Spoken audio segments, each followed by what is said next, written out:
안녕하세요. 국회 도서관에서 근무하는 조경은입니다. 2024년 1월에 서평으로 소개하는 제 수사는 강력범죄수사대 소속 형사 연지혜가 2000년에 발생한 신촌 여대생 살인사건을 재수사하며 벌어지는 일을 다룬 2권짜리 장편소설입니다. 저자인 장강명은 이 소설을 쓸 때 2가지 목표가 있었는데요. 첫째는 현실적인 경찰 소설을 쓰는 것, 둘째는 2022년 한국 사회의 풍경을 담고 그 기원을 쫓는 것이었습니다. 신문기자 출신인 저자는 생생한 작품을 쓰기 위해 현직 경찰들과 직접 만나 취재했다고 하니 기대하고 읽으셔도 좋을 것 같습니다. 총 100여 개의 장 중에서 짝수장에는 형사들의 끈질긴 수사 과정이, 홀수장에는 살인을 정당화하는 범인의 독백이 배치돼 서로 교차하며 이야기가 전개됩니다. 이를 통해 형사들이 살인범을 추적하는 과정을 세밀하게 그리는 한편 살인범의 기묘하고 광적인 심리와 의식을 과감하게 드러내는 효과를 주었습니다. 이 소설에서 저자가 정조준하고자 하는 것은 한국의 형사사법 시스템과 그것을 구성하는 구성원들의 윤리의식입니다. 어떤 윤리가 세워져야 하며 어떤 정의가 어떤 방식으로 집행되어야 하는지, 이 소설은 불편하지만 집요하게 현재 우리에게 가장 필요한 질문을 던지고 있습니다.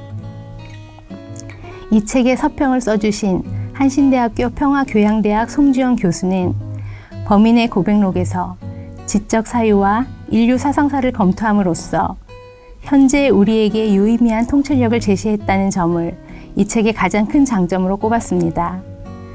치밀한 취재로 만들어낸 생생한 현장감, 그 속에서 밝혀지는 비밀과 반전이 무엇인지 재수사에서 한번 만나볼까요? 당신에게 청춘은 무엇으로 혹은 어떻게 기억되는가? 누군가에게는 한없이 아름답게 빛나는 순간으로 기억될 수 있다. 그러나 이는 어쩌면 그 시절을 지나와 버린 사람들의 추억 속에서 미화된 것이기 쉽다. 도리어 그 시간의 한복판을 통과하는 당사자들에게 청춘은 방황과 절망, 그리고 고통과 환멸의 시간일 수 있다. 그래서 우리는 젊은 날 나는 병든 인간이다라는 도스토옙스키의 그 선언적 명제, 지하로부터의 수기에 매혹되는지도 모른다. 오랜 침묵을 깨고 장강명이 돌아왔다. 원고지 총 3,000여매 분량, 100여 개의 장으로 이루어진 이 소설은 크게 2개의 서사적 줄기를 갖는다. 먼저 소설의 첫 번째 줄기는 살인사건을 추적해 나가는 형사들의 이야기다. 22년 전에 일어난 신촌 원룸 여대생 살인사건은 2022년 현재 젊은 여형사 연지혜에 의해 원점부터 재수사된다. 충실한 보고와 사실적 묘사, 속도감 있는 사건 전개와 예상을 뒤엎는 결말, 소름 끼칠 만큼의 현실 감각이 돋보이는 서술은 신문기자 출신 장강명이 그의 장점으로 가지고 있었던 것들이기도 하다. 작가는 이 시대를 특징 짓는 말로 공허와 불안을 꼽는다. 이는 작품에서 90년대 후반 외환 위기를 겪으며 20대를 살아간 청춘들의 절망적 상황으로 대변되는데 이는 22년 후의 지금과 크게 다르지 않다. 또한 작가는 우리 사회의 시스템의 문제에 대해 끊임없이 질문한다.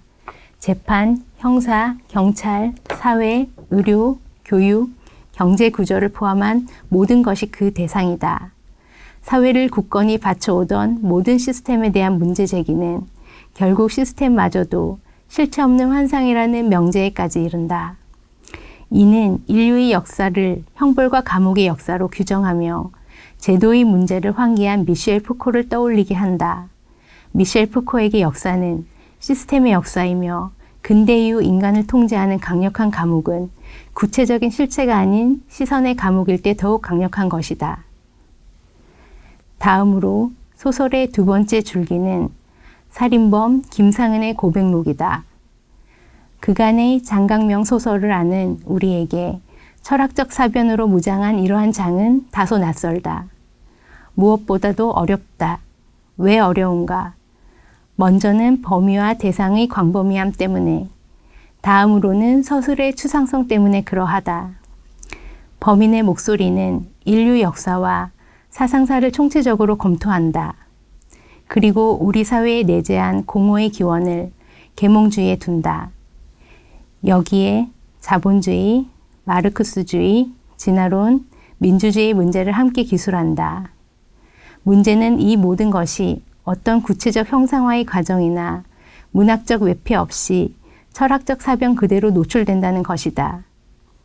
공리주의와 계몽주의에 대한 비판, 신계몽주의, 비극적 의미에 대한 해석의 변천, 도덕적 책임의 원근법, 사실 상상체의 복합체로서의 현실적 대안 등 또한 그렇다.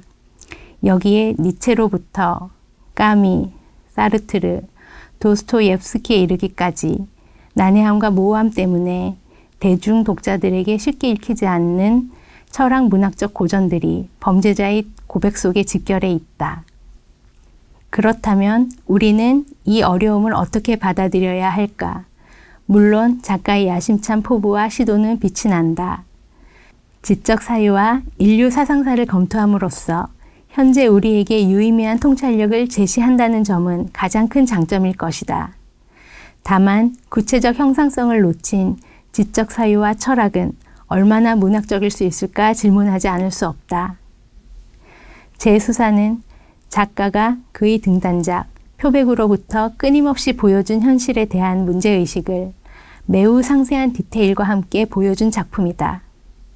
추리물의 형식을 띠고 있다는 점에서 현실적 경찰 소설이 한 형식을 보여주었다는 점에서도 흥미롭다. 그러면서도 이 작품은 소설가로서의 작가적 운명을 확인케 해준다. 첫 인용문, 나는 살인자다. 나는 섬 밖에 있다라는 서술로 돌아가 보자. 섬 밖에 서 있는 자, 궤도를 이탈한 자만이 삶의 진실을 차가운 시선으로 볼 수 있다. 이는 현실을 대하는 소설가의 시선이기도 하다. 한국 사회의 한복판을 가로지르는 이 차갑고도 깊은 응시의 시선이야말로 장강명의 소설 재수사를 가장 빛나게 하는 요소가 아닐까 한다.